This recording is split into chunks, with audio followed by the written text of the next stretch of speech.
bienvenidos a otro jueves de estreno de Foro Médico, hoy hablando de un tema ya conocido por la mayoría de ustedes, pero obviamente a nosotros nos interesa reinstalarlo cada tiempo porque definitivamente las cifras van en aumento y eso preocupa, por eso tenemos que tomar conciencia. Vamos a hablar del síndrome metabólico, ¿sí? ¿De qué se trata el síndrome metabólico? ¿Cuántas enfermedades contempla el síndrome metabólico o contiene dentro de su esquema? Todo eso vamos a saberlo esta noche. Nos acompañan profesionales de primera, como siempre, a quienes agradezco infinitamente el tiempo que nos dispensan para estar en el foro. Voy a saludar primero al doctor Manuel Castillo, él es cardiólogo y especialista en cuidados intensivos cardiovasculares. ¿Qué tal, doctor? Buenas noches, Lilian. Muchísimas gracias por la invitación y a las órdenes para discutir este tema interesante. Muy interesante realmente y con datos, bueno, no tan alentadores, pero sí importantes como para tenerlos en cuenta.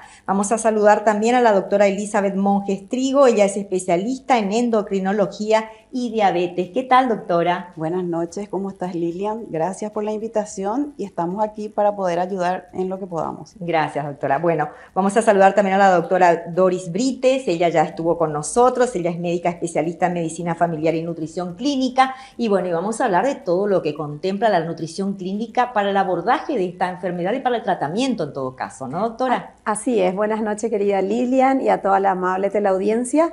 Un gusto estar nuevamente en tu programa y estamos aquí para poder discutir, debatir un poquito de este tema sumamente interesante.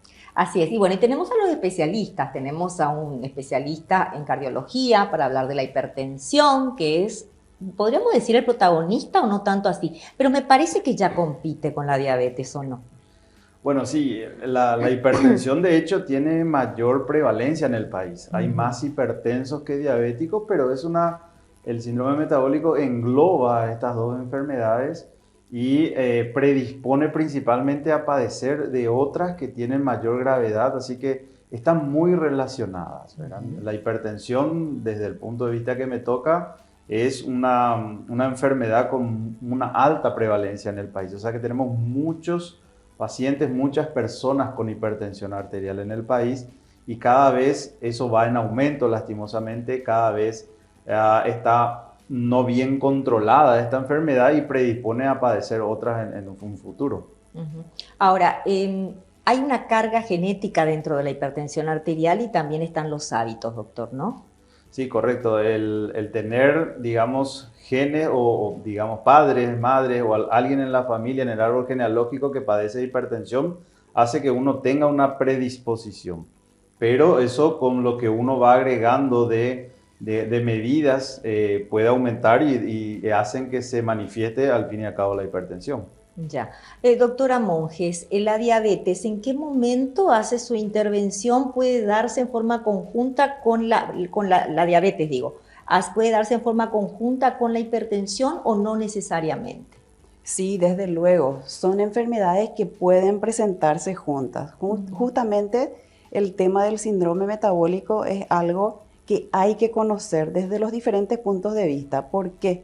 Porque reúne a dos o más factores, ¿verdad?, que van a desembocar en los factores de riesgo cardiovascular y también en la aparición de diabetes. La diabetes está ampliamente, íntimamente añadida a la hipertensión, a la dislipidemia y a otros muchos factores que pueden desencadenar en un riesgo cardiovascular, un impacto cardiovascular sumamente importante y, por qué no decirlo, también cerebrovascular. Accidentes cerebrovasculares que son los más comunes, doctor, ¿no? Sí. Son lo que generan mayor mortalidad en las personas que padecen hipertensión porque generan mucha, digamos, discapacidad. La obesidad también, doctora Brites, es un factor de riesgo. La obesidad de por sí sola es un factor de riesgo cardiovascular, cerebrovascular, y si le sumamos lo que es la diabetes, la hipertensión, el riesgo cardiovascular aumenta, ¿verdad? Lo que ya el doctor nos estará explicando, lo que conlleva un síndrome metabólico. Pero la obesidad por sí sola también es un riesgo elevado. Ya, los hábitos alimentarios inciden indudablemente. Totalmente. ¿Han variado, crees vos, tras la pandemia? ¿Cómo lo ves desde tu punto de vista profesional que recibís a gente todos los días. Así es. Yo, según mi experiencia personal, estoy viendo que sí, efectivamente hubo una variación, un aumento entre especialmente lo que es el sedentarismo de las personas, el estar, estuvimos mucho tiempo encerrados, estuvimos mucho tiempo sin actividad física, mucho tiempo en la casa hizo que la gente aprenda a hacer cosas que no sabía en cuanto a arte culinario, digamos, ¿verdad? Mucha gente se dedicaba a hacer torta, pan, y bueno, yo creo que eso llevó mucho a una obesidad, ¿verdad? Porque Claro. tengo pacientes que me dicen, después de la pandemia aumenté 20 kilos, después de la pandemia dejé de hacer mi actividad física, dejé de salir, ahora me cuesta. Claro. Entonces, es un trabajo para todos volver a retomar, volver a inculcar estos valores, ¿verdad? Que de nuevo se arranque con la actividad física. Claro. Y lo que también creo que ocurrió un poquito fue que la gente dejó de hacerse, en su mayoría, sus controles, doctor. Como estuvimos en un encierro tan prolongado, los controles de rutina, incluso el control, la visita a los médicos, es como que se fueron suspendiendo y postergando, ¿no?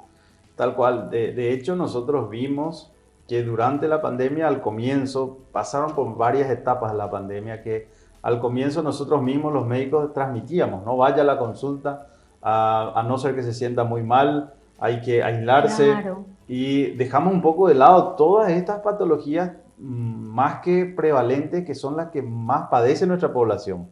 Después, cuando empezamos a retomar las consultas, vimos que un gran porcentaje de pacientes ya lo teníamos con muchas complicaciones y era difícil recuperar a su estado previo. Claro. En muchos de los casos sí, seguro se lograron, pero hay un porcentaje de casos que ni siquiera llegaron al estado previo porque se mantuvo un tiempo importante sin los controles. Entonces, de ahí es donde radica la importancia de que los controles o los chequeos preventivos son fundamentales. Y en hipertensión esto es aún mucho más porque la hipertensión no da síntomas, los medicamentos no generan una mejoría habitual. Uno cuando es hipertenso y toma una medicación capaz que no sienta la diferencia, a no ser que la hipertensión le esté generando algún síntoma como algún dolor de cabeza o malestar general, que es en menos del 20% de los casos. Entonces, ahí es donde radica la situación de la hipertensión arterial, que nosotros tenemos que recomendar a las personas que consuman una medicación sin tener un síntoma y que consuman una o varias medicaciones sin sentir un alivio por esa medicación. Lo que nosotros estamos disminuyendo es la probabilidad de que tenga eventos cardiovasculares mucho más severos como un accidente cerebrovascular, un infarto agudo de miocardio, aparición de insuficiencia cardíaca y otras enfermedades mucho más severas que actualmente sigue siendo la primera causa de muerte en el mundo. Así es. Y así de silente también creo que es la diabetes, ¿no? Que es como un proceso que va por dentro y la gente incluso puede padecer diabetes y no percatarse que está con una prediabetes, que podría ser el inicio ya como para detectarlo, doctora, ¿no? Así mismo, la diabetes inclusive, nosotros a los pacientes les explicamos que es una enfermedad silenciosa durante mucho tiempo. Cuando el paciente refiere alguna molestia, se cree que ya pasó 5 años de evolución de estar dentro de ese estadio de diabetes. Entonces, ya cuando el paciente viene a consultar porque tiene alteración de la agudeza visual, porque tiene algunas molestias en los miembros inferiores, las neuropatías, ¿verdad? O un descontrol incluso mucho más importante. Y para agregar a lo que estaban diciendo, es muy importante en la prevención la educación. Por ejemplo, este tipo de programas, ¿verdad? O todo lo que ayude para que la audiencia sepa cómo cuidarse, ¿verdad? Porque como dijo el doctor, mucha gente ya no acudió a la consulta. Después vienen, después de 1 año, después de 2 años, y incluso dejan su medicación, ¿verdad? Algunos por desconocimiento o por falta de educación. Entonces, cuando le administramos la medicación, siempre tenemos que recordarles que no suspendan la medicación, porque hay personas que dicen, yo no me quiero acostumbrar al medicamento, ¿verdad? Entonces, porque yo veo personas que tienen hipertensión arterial y el doctor en su campo ve las personas que tienen diabetes. ¿Por qué? Porque justamente son patologías que se encuentran juntas, ¿verdad? Entonces, en todos estos casos nosotros tenemos que ofrecerle a la población, y creo que en el país se está haciendo hace un buen tiempo, la educación.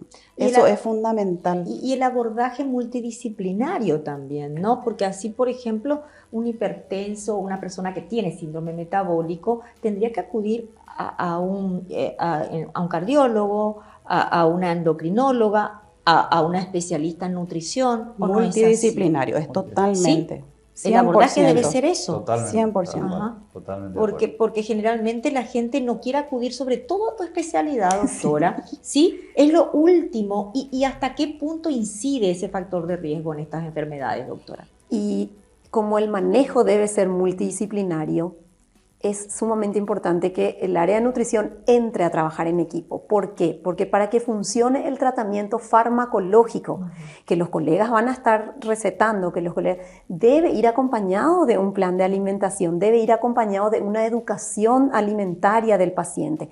El paciente debe saber manejar sus alimentos, debe bajar de peso probablemente, porque si ya hay una obesidad, un síndrome metabólico, una diabetes, probablemente esté con alguna obesidad. De por sí el paciente debe saber alimentarse. Entonces es sumamente importante el trabajo en equipo en esto, ¿verdad? O sea que es en conjunto. ¿En qué porcentaje incide la alimentación en la mejoría de un paciente con síndrome metabólico, por ejemplo? Si tenés que poner un porcentaje. Sí, mira, mal y rápido hablaría yo de un 60-70%, Sí, porque pero está bien, porque no le dan esa importancia, doctora, le dan más importancia a los farmacológicos. ¿No? Yo creería más bien que es por lo fácil de tomar la pastilla. Exacto. Yo me doy cuenta que mis pacientes, pero no me olvidé de tomar, doctora, mi remedio. O sea, es fácil, para ellos es más fácil tomar que ir a hacer todo el esquema de alimentación, ¿verdad? Claro. Que muchas veces no es ir a hacer al pie de la letra, sino comprender y entender lo que deben consumir, ¿verdad? Y es a veces el miedo de ir, doctora, yo vengo, pero no quiero que me hagas cosas difíciles, no sé, o cosas que no encuentro, no quiero.